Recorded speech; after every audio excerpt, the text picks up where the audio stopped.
ನಮಸ್ಕಾರ ವೀಕ್ಷಕರೇ. ಸೊ ಗುರುವರ್ಗೆ ಸಂಬಂಧಪಟ್ಟಂಗೆ ಸಾಕಷ್ಟು ವಿಚಾರಗಳು ನಾನು ತಿಳಿಸ್ತಾ ಹೋಗ್ತಾ ಇದ್ದೀನಿ. ಅದು ಬಿಟ್ಟು ನಾನು ನನಗೆ ಒಂದು ಕುತೂಹಲ ಅವ್ರ ಬಗ್ಗೆ. ಸರ್, ಈಗ ನೀವು ರೆಗ್ಯುಲರ್ಗೆ ಈ ಥರ ಒಂದು ಸೇಮ್ ಇದು ಯಾವ ಥರ ಇದು ಒಂಥರ ಅಂದರೆ ನೀವು ಹೋಗ್ತಾ ಇರೋದು ಅಸ್ಟ್ರಲ್ ಟ್ರಾವೆಲರ್ ಟೈಪು. ಅಂದರೆ ನೀವು ಆ ಜಾಗಕ್ಕೆ ಅಲ್ಲಿ ಹೋಗಿ ಅಲ್ಲಿ ಏನಿದೆ ಅನ್ನೋದನ್ನ ತಿಳಿಸೋ ಅಷ್ಟು ಮಟ್ಟಿಗೆ ನೀವು ಸ್ಪಾಟಿಂದ ಕನೆಕ್ಟ್ ಆಗ್ತಾ ಇದ್ದೀರಾ. ಇದು ತುಂಬ ನನಗೆ ಆಶ್ಚರ್ಯ ಆಗ್ತಾ ಇದೆ. ಈಗ ನೀವು ಹೇಳಿದ್ರಿ ಮೂರನೇ ಕಣ್ಣು, ಥರ್ಡ್ ಐ ಅಂತೇಳಿ ನಾವು ಕರಿತೀವಿ. ಆಜ್ಞಾಚಕ್ರ ಅದು ಓಪನ್ ಇದ್ದಾಗ ಇವೆಲ್ಲ ಸಾಧ್ಯ ಇದೆ ಅಂತೇಳಿ. ಈಗ ನೀವು ಇದನ್ನು ಸಾಧನೆ ಮಾಡ್ಕೊಂಡಿದ್ದೀರಾ. ಸೊ ಇದನ್ನು ಯಾವ ರೀತಿ ನಮ್ಮ ಸಾಮಾನ್ಯ ಜನಗಳು ಕೂಡ ಇದನ್ನು ಮಾಡ್ಕೋಬೋದಾ? ಆಜ್ಞಾಚಕ್ರನ ಸಾಧನೆ ಮಾಡ್ಕೊಬೇಕಂದ್ರೆ ಏನಾದರೂ ಪ್ರೊಸೆಸ್ಸು ಯಾವ ಥರ ಮಾಡ್ಕೋಬೇಕು? ಮೊದಲನೇದಾಗಿ ಈಗ ನನ್ನಿಂದನೇ ನಾನು ಪ್ರಾರಂಭ ಮಾಡ್ತೀನಿ.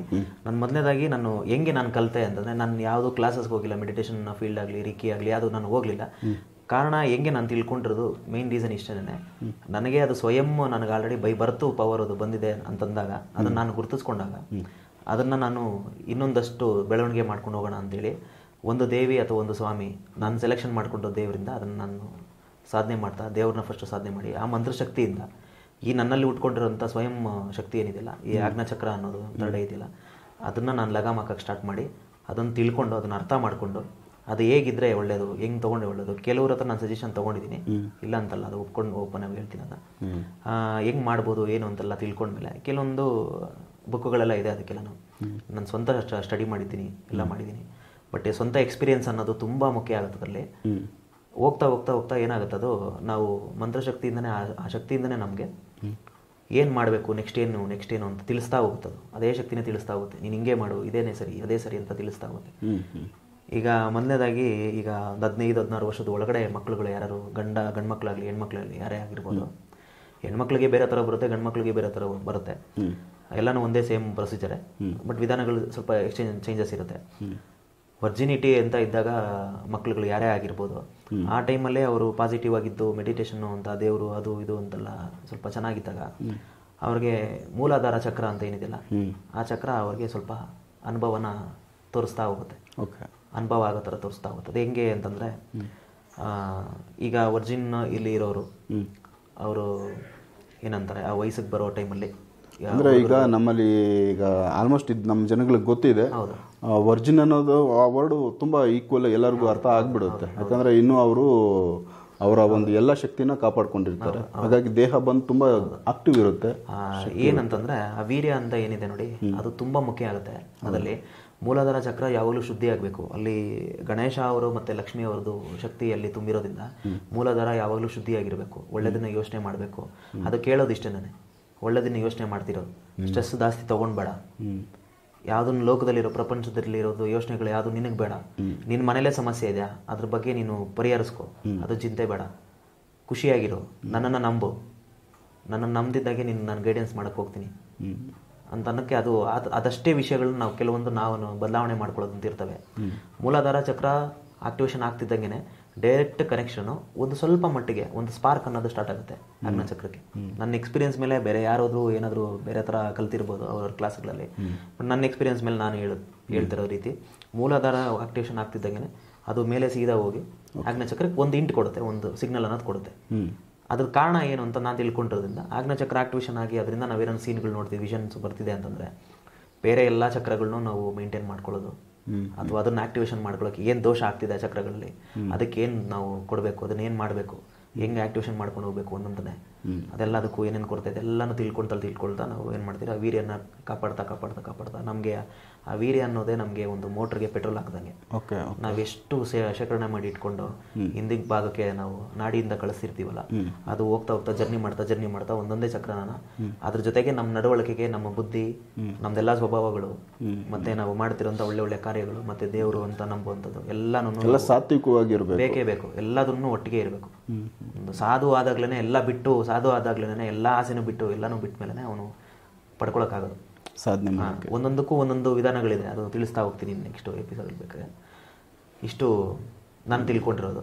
ಮೂಲಾಧಾರ ಚಕ್ರ ಏನಾದರೂ ಆಕ್ಟಿವೇಶನ್ ಆಯಿತು ಅಂದರೆ ಸೀದಾ ಒಂದು ಸ್ಪಾರ್ಕ್ ಅನ್ನೋದು ಅಲ್ಲಿ ಕೊಡುತ್ತೆ. ಅದರಿಂದ ಮಿಕ್ಕಿದ್ದು ಚಕ್ರಗಳೆಲ್ಲ ಯಾವುದು ಎಷ್ಟು ಪರ್ಸೆಂಟಲ್ಲಿ ಅದು ಆಕ್ಟಿವೇಶನ್ ಆಗುತ್ತೆ ಇಲ್ಲ. ಸೊ ಇದು ನನಗೆ ನಮ್ಮ ರೆಗ್ಯುಲರಾಗಿ ಒಂದು ಪ್ರಶ್ನೆ, ಎಷ್ಟು ದಿವಸ ಆಗ್ಬೋದು ಇದನ್ನು ನಾವು ಆಕ್ಟಿವ್ ಮಾಡ್ಕೋಬೇಕು ಅಂದರೆ? ಕೆಲವರಿಗೆ 108 ದಿವಸವರೆಗೂ ಹಿಡಿದಿರೋದು ನಾನು ನೋಡಿದ್ದೀನಿ. ಯಾಕಂದರೆ ನನಗೆ ಆವಾಗ ಒರಿಜಿನಲ್ಲಿ ಇವಾಗಲೂ ಹಂಗೆ ಇದ್ದೀನಿ, ಒರಿಜಿನಲ್ಲೇ ಇದ್ದೀನಿ. 108 ದಿವಸವರೆಗೂ ಹಿಡಿದೇ ಹಿಡಿಯುತ್ತೆ. ಯಾಕಂದರೆ ಶೇಖರಣೆ ಅನ್ನೋದು ಈಗ 45 ದಿವಸವರೆಗೂ ನೀವು ಸನ್ಯಾಸಿಯಾಗಿರಬೇಕು ಅಂತ ನಮಗೆ ಗುರುಗಳು ಹೇಳ್ತಿದ್ದು. ನಮಗೆ ಚಕ್ರದ ಬಗ್ಗೆ ಗೊತ್ತಾಗಬೇಕು, ಅದನ್ನು ಆ್ಯಕ್ಟಿವೇಶನ್ ಮಾಡಬೇಕು ಅಂತ ಆ ಲೆವೆಲಲ್ಲಿ ನಾವು ಆ ವೇನಲ್ಲಿ ಹೋಗ್ತಿರುವಾಗ ನಾವು 108 ದಿವಸವರೆಗೂ ನಮಗೆ ಬೇಕೇ ಬೇಕು. ಕೆಲವೊಂದು ಮಂಡಲಗಳು, ಪೂಜೆ, ಸಾಧನೆ ಅಂತೆಲ್ಲ ಮುಗಿಸಿ ಅದಾದಮೇಲೆ ಒಂದೊಂದೇ ಪ್ರಾಣಾಯಾಮ ಇರುತ್ತೆ, ಅದೆಲ್ಲ ಮುಗಿಸ್ಕೊಬೇಕು. ಅದಕ್ಕೆ ಯೋಗಗಳು ಡಿಫ್ರೆಂಟ್ ಇದೆ. ಅದೆಲ್ಲ ಮುಗಿಸ್ಕೊಳ್ತಾ ಹೋದರೆ ಪ್ರಾಣಾಯಾಮ ಅನ್ನೋದು ತುಂಬ ಮುಖ್ಯ ಇದೆ ಅದರಲ್ಲಿ. ಮುಗಿಸ್ಕೊಳ್ತಾ ಹೋದರೆ ನೆಕ್ಸ್ಟ್ ನಾವು ಮೂಲಾಧಾರದಿಂದನೇ ಪ್ರಾರಂಭ ಮಾಡ್ತೀವಲ್ಲ, ಅದು ಸ್ವಲ್ಪ ನಮಗೆ ಸ್ಪಂದಿಸೋಕ್ಕೆ ಸ್ಟಾರ್ಟ್ ಆಗುತ್ತೆ. ಸೊ ಈ ಥರ 8 ದಿವಸವರೆಗೂ ಹಿಡಿಬೋದು, ಕೆಲವ್ರಿಗೆ ಹಿಡಿದಿನೇ ಇರ್ಬೋದು. ಯಾಕಂದರೆ ಕಾರಣ ಬೇಜಾನಿರುತ್ತೆ. ಕಾನ್ಸಂಟ್ರೇಷನ್ನು ಯಾವಾಗಲೂ ಒಂದೇ ಏಕಾಗ್ರತೆ ಇಲ್ಲ ಅಂದರೆ ಆಗೋದಿಲ್ಲ, ಯಾರ ಕೈಲಿ ಆಗಲ್ಲ ಮಾಡೋಕ್ಕೆ. ಅದು ತುಂಬ ಮುಖ್ಯ ಇದೆ. ಎಲ್ಲನೂ ತೊರಿಬೇಕು. ಈಗ ನಾನು ಜಪಕ್ಕೆ ಕುತ್ಕೊಳ್ತೀನಿ, ಮೆಡಿಟೇಷನ್ ಮಾಡ್ತೀನಿ ಅಂದರೆ ತಂದೆ ತಾಯಿ ಮಕ್ಕಳು ಹೆಂಡತಿ ಇವರು ಅನ್ನೋದೇನಿದೆಯಲ್ಲ ಎಲ್ಲರೂ ಅಟ್ಲೀಸ್ಟು ನಾವು ಕುತ್ಕೊಳ್ಳೋ ಒಂದು ಅರ್ಧ ಗಂಟೆ 1 ಅವರಲ್ಲಾದರೂ ಮರ್ತು ಬಿಡ್ಬೇಕು ಪೂರ್ತಿ. ಪ್ರಪಂಚದಲ್ಲಿ ನಾನು ಇಲ್ಲೇ ಇಲ್ಲ ಅಂತ ನಾವು ಯಾವಾಗ ಮೈ ಮರೆತು ಪರಕಾಯ ಪ್ರವೇಶ ಮಾಡಿ ಕೂತ್ಕೊಳ್ತೀವಲ್ಲ, ಅವತ್ತು ಮಿರಾಕಲ್ ಅಂದ್ಕೊಳ್ಳಿ. ಅದು ಅಭ್ಯಾಸ ಬೆಳೆಸ್ಕೊಳ್ತಾ ಹೋದರೆ, ಇದನ್ನೇ ಅಭ್ಯಾಸ ಮಾಡ್ಕೊಳ್ತಾ 1 ತಿಂಗಳು ಮೇಲೆ ಹೋಗ್ತಿದ್ರೆ ತುಂಬ ಚೆನ್ನಾಗಿ ಅವ್ರಿಗೆ ಅನುಭವ ಅವ್ರಿಗೆ ಗೊತ್ತಾಗುತ್ತೆ.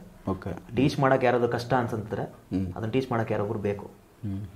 ಯಾಕಂದರೆ ಇವತ್ತು ಹಿಂಗೆ ಅನುಭವ ಆಗ್ತಿದೆ, ನಾಳೆ ನನಗೆ ಈ ಥರ ಆಗಿದೆ, ನಾಳಿದ್ದು ಹಿಂಗಾಗಿದೆ ಅಂತ ಒಂದೊಂದು ದಿವಸಕ್ಕೂ ನನ್ನ ಅನುಭವ ಒಬ್ಬರು ಗುರು ಅಂತ ಇದ್ದಾಗ ಅದಕ್ಕೆ ತಿಳಿಸ್ತಿದ್ದಾಗ ಅದನ್ನು ಆರಾಮಾಗಿ ಅದನ್ನು ಮುಂದಕ್ಕೆ ತೊಗೊಂಡು ಹೋಗೋಕ್ಕೆ ಈಸಿ ಆಗುತ್ತೆ. ಒಬ್ರು ಗುರು ಅನ್ನೋದು ಬೇಕಾಗ್ತಾರೆ.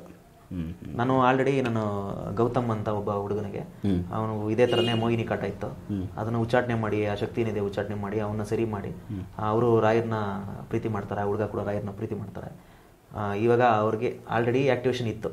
ತುಂಬ ವಿಚಿತ್ರವಾಗಿ ಅದು ಇದು ಗಲೀಜೇನೋ ಕಾಣಿಸ್ತಿದ್ದು. ಒಂದು ಏನಂತಾರೆ, ಒಂದು ಅರ್ಥನೇ ಇಲ್ಲ, ಆ ವಿಷನ್ಸ್ಗೆ ಅರ್ಥನೇ ಇಲ್ಲ. ಎಲ್ಲೋ ಇದೀನಿ, ಅಲ್ಲೊಂದು ಕೆಲ ಅರ್ಧ ಜಗತ್ತಲ್ಲಿ ಸೂರ್ಯ ಇದಂತೆ, ಇನ್ನು ಅರ್ಧ ಜಗತ್ತಲ್ಲಿ ಚಂದ್ರ ಇದೆ ಅಂತೆ. ಒಂದೇ ವಿಷನಲ್ಲಿ 2 ಸ್ಕ್ರೀನು ಯಾವ ಥರ ಅದು ಅಂತ ವಿಚಿತ್ರ. ಅದು ಡಾರ್ಕ್ ಸೈಡ್ ನೋಡ್ತಿದ್ದಾರೆ, ಅವರು ಲೈಟ್ ಸೈಡ್ ನೋಡ್ತಾ ಇದ್ದಾರೆ, 2 ನೋಡ್ತಿದ್ದಾರೆ. ಅದನ್ನೆಲ್ಲಾನು ನಿಭಾಯಿಸ್ಕೊಳ್ಳೋದಕ್ಕೆ ಅವ್ರಿಗೆ ಗೊತ್ತಿರಲಿಲ್ಲ. ಅದನ್ನು ಸ್ವಲ್ಪ ಟೀಚ್ ಮಾಡಿ ಸ್ವಲ್ಪ ಹೇಳ್ಕೊಟ್ಮೇಲೆ ಇವಾಗ ಅವರು ನಮ್ಮ ಟೀಮಲ್ಲಿ ವರ್ಕ್ ಮಾಡ್ತಿದ್ದಾರೆ, ನಮ್ಮ ಜೊತೆ ವರ್ಕ್ ಮಾಡ್ತಾರೆ. ಅವರು ಕೆಲವೊಂದು ನಾವು ನೋಡದೇ ಇರೋದು ಅವರು ನೋಡ್ತಾರೆ. ಇವಾಗ ನಾನೇನು ನೋಡ್ತಿದ್ದೀನಿ ಅವರು ನೋಡಿ. ಈಗ ನಾನು ನಿಮಗೆ ಆಕ್ಟಿವೇಶನ್ ಮಾಡಿ ಇಡ್ತೀನಿ ಅನ್ಕೊಳ್ಳಿ, ನೀವೇನು ನೋಡ್ತಿದ್ದೀರ ನನಗೆ ಗೊತ್ತಾಗುತ್ತೆ. ಹೌದಾ? ಬೇಕಾದ್ರೆ ಅದೇ ಪರೀಕ್ಷೆ ನಾನು ಆ ಹುಡುಗನ ಕರ್ಕೊಂಬಂದು ಮಾಡ್ಬೋದು ನಾನು. ಹೌದಾ? ಅವ್ರು ಅಂದರೆ ರೆಗ್ಯುಲರ್ ಆಗಿ ಕಣ್ಣಲ್ಲಿ ನೋಡೋದನ್ನ ಇಲ್ಲ ಧ್ಯಾನದಲ್ಲಿ ನೋಡೋದನ್ನ ಅವ್ರ ವಿಷನ್ ಅಲ್ಲಿ ಏನ್ ನೋಡ್ತಿದ್ದಾರೆ, ಅವ್ರ ಥರ್ಡ್ ಐ ಓಪನ್ ಆಗಿ ಅವ್ರು ಏನ್ ಸೀನ್ ನೋಡ್ತಿದ್ದಾರೆ, ಅವ್ರ ದೇವಸ್ಥಾನ ಹತ್ರ ಇದೆ, ನಿನ್ ದೇವಸ್ಥಾನ ಹತ್ರ ಇದೆಯಾ ಅಂತ ಹೇಳ್ತೀನಿ. ಎಲ್ಲಾದ್ರೂ ಎಲ್ಲಾನು ಸುತ್ತಾ ಇದಾರೆ, ಎಲ್ಲಾನು ಬೇರೆ ಕಡೆ ಎಲ್ಲಾನು ಹೋಗಿದೆ ಅಂತಂದ್ರೆ ಅದನ್ನು ಹೇಳ್ತೀನಿ. ನೀನ್ ಇದೇ ಸೀನ್ ಇವಾಗ ನಿನ್ಗೆ ಪ್ಲೇ ಆಗ್ತಿದೆ ಅಲ್ಲಿ, ಅದನ್ನೇ ನೋಡ್ತಿದ್ದೇನೆ, ಇದೇ ನಡೀತಿದೆ ಅಲ್ಲಿ.